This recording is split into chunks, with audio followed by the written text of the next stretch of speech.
যেই মানুষের জন্য আল্লাহ পৃথিবী সাজাইছে, যেই মানুষের জন্য আল্লাহ আসমানকে খুঁটিবিহীন প্রতিষ্ঠিত করেছে, যেই মানুষের জন্য আল্লাহ পানির উপরে জমিনটাকে বাসমান করেছে। জমিন যখন আল্লাহ তৈরি করে তখন জমিন দুলতেছিল। ফেরেশতারা বলতেছে আল্লাহ জমিন তো দুলতেছে। তখন আল্লাহ তাআলা বলছে ওয়াল জিবালা আওতাদা, তোমরা চতুর্দিকে পেরেক মেরে দাও। পেরেক, পেরেক কি? ওয়াল জিবাল, পাহাড়গুলো প্রতিস্থাপন করে দাও। আল্লাহ তাআলা সারা বিশ্বের মধ্যে সমস্ত এমন কোন দেশ নাই যেই দেশে পাহাড় নাই। সুবহানাল্লাহ পড়েন। এগুলো কোত্থেকে আসলো চিন্তা করা দরকার। আমরা আমাদেরকে নিয়ে এত ব্যস্ত হচ্ছি, কিন্তু আমাদের মূল বিষয়টা থেকে শয়তান আমাদেরকে ভুলিয়ে রেখে আমাদেরকে এমন অবস্থায় নিয়ে যায়, শেষ পর্যন্ত মৃত্যুটাও মুসলমান হিসেবে মারা যাইতেছি, ইমানদার হয়ে মারা যাইতেছি না বেঈমান হয়ে মারা যাইতেছি, এটা আমাদের কোনো খেয়ালে থাকে না। কিন্তু আমাদের উদ্দেশ্য তো এটা না। আল্লাহ আমাদেরকে এটার জন্য পাঠায় নাই। আল্লাহ তাআলা পাহাড়গুলোকে পেরেকের মতো পুঁতে দিয়েছে যাতে বান্দার কোনো অসুবিধা না হয়। যেখানে ফাইলিং করে সেখানেই পানি পাওয়া যায়। আল্লাহ যদি এই সমস্ত সুযোগ সুবিধা না দিতেন তাহলে মানুষ কিভাবে বাঁচত, কিভাবে মানুষ খেত, কিভাবে মানুষ দুনিয়ায় চলাফেরা করত। বৃষ্টিগুলারে কিভাবে সাজাইছে দেখেন। কার কতটুকু বৃষ্টি দরকার। জমিনে একজনের ক্ষেতে বৃষ্টি পড়লে আরেকজনের ক্ষেত শুকাবে না। আল্লাহ তাআলা সাগর থেকে বৃষ্টিগুলারে আকাশে উঠান, আকাশে উঠাই আল্লাহ পৃথিবীর মধ্যে ছড়াইয়া দেন। সুবহানাল্লাহ বলেন। কত নিপুণ আল্লাহ তাআলার সৃষ্টি।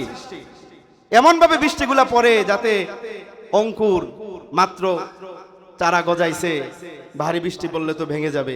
কৃষক ভাইয়েরা অনেক কষ্ট করে চারা রোপণ করেছে, ধান রোপণ করেছে। আল্লাহ এমন বৃষ্টি দিয়েছে যেই বৃষ্টির ফলে এই বৃষ্টির ফোঁটা পড়ার সাথে সাথে ধানের ফুলগুলা সতেজ হয়ে যায়। বৃষ্টি ছাড়া দেখবেন ধানের ফুল সতেজ হয় না। যখন ধানের এই যে বাহির হয়, কলি বাহির হয়, তখন টারবানের পানিগুলা ছেড়ে দেয়। ছেড়ে না দিলে ওই ক্ষেতের মধ্যে ধান হয় না, চিটা হয়ে যায়। সুবহানাল্লাহ বলেন।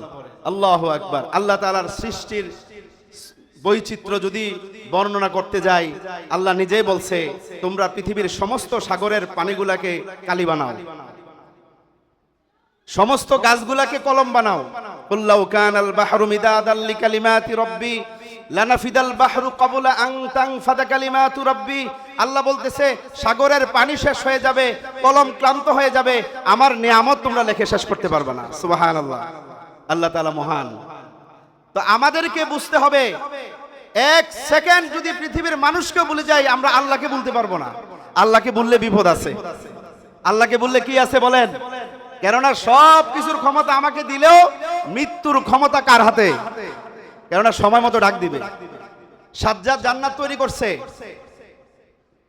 কিতাবের মধ্যে লিখেছে প্রায় 2.5 বছর। কত বছর? 2.5 বছর এই জান্নাতের কাজ করছে, মানে দুনিয়ায় কৃত্রিম জান্নাত তৈরি করার জন্য। প্রায় 22,000 শ্রমিক ছিল। সাজ্জাদ জান্নাত উদ্বোধন করবে, তার সৈন্যবাহিনী নিয়ে ঘোড়ার গাড়ি সাজিয়ে, ওই সময় যেটা সর্বোচ্চ সুন্দর বাহন ছিল, বাহনে সাজিয়ে সে জান্নাতে প্রবেশ করবে, উদ্বোধন করবে। সবাই প্রভু প্রভু বলে তাকে সংবর্ধনা দিচ্ছে। এক পাও গেটের মধ্যে রাখছে, আরেক পাও এখনো নামে নাই। এই অবস্থায় মালাকুল মউত এসেছে। কিতাবের মধ্যে লেখছে ভাষা যে সাজ্জাদ বলছে আমাকে একটু সময় দাও, আমি আমার জান্নাতটাকে একটু দেখি। মালাকুল মউত বলতেছে কোনো সময় নাই, আমাকে এমন সময় দাও যে আমি একটু উকি দিয়ে দেখি, কমপক্ষে এই সময়টা দাও, আমি একটু উকি দিয়ে দেখি। কোনো সময় নাই, সাথে সাথে জান কবজ হয়ে গেছে। অনেক ইতিহাস আছে। বাড়ি করছে থাকার জন্য, এই বাড়িতে নিজে থাকতে পারে নাই। আমাদের আশেপাশে এরকম বহু নজির আছে। একসাথে কয়েকদিন আগে এক ভিডিও দেখলাম, মেয়ে ছেলের বউ ছেলে বাপকে হসপিটাল নিচ্ছে, দুই পাশে দুইজন রিসিপশনে লেখালেখি করতেছে। ডাক্তার ডাকছে, উঠে দেখতেছে বাপ পরে আছে, ধরছে, পড়ে গেছে, মারা গেছে, বলতে পারবে না। কত মানুষ ঘুমের মধ্যে মারা যায়। মৃত্যুর আমাদের কোনো গ্যারান্টি নাই। তো সুতরাং এই অবস্থার মধ্যে যদি আমরা আল্লাহকে ভুলে যাই, আমাদের মৃত্যুটা যদি কোনো এক এমন সময় হয় যে আমি ফজরের নামাজ পড়ি নাই, আমি জোহরের নামাজ পড়ি নাই, আমার আগে পরে কোনো নামাজ নাই, এই অবস্থায় আমার মৃত্যু হয়েছে, বলেন কে যাবে আমার সাথে? যার জন্য এত বাড়ি গাড়ি করলাম, যার জন্য এত কষ্ট করলাম, তারাই তো আমাকে বিদায় দিচ্ছে, তারাই সবচেয়ে বেশি আমার জন্য আয়োজন করতেছে কিভাবে আমাকে বিদায় দিবে, অন্য কেউ না। কবরে তারাই নামতেছে, তারা আমাকে বিদায় দিয়ে মাটিতে দাফন করে চলে আসতেছে।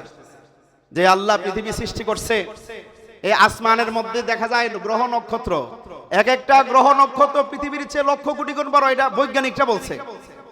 আল্লাহ তাআলা কোথায় এত জায়গা রেখেছে? আল্লাহ তাআলা বলতেছে এগুলা থেকে শিক্ষা নাও, আমি আমার ইমানদারদের জন্য এরকম জান্নাত রেখেছি। সুবহানাল্লাহ। এক একটা ইমানদারের জন্য 10টা দুনিয়ার সমান জান্নাত। বলেন সুবহানাল্লাহ।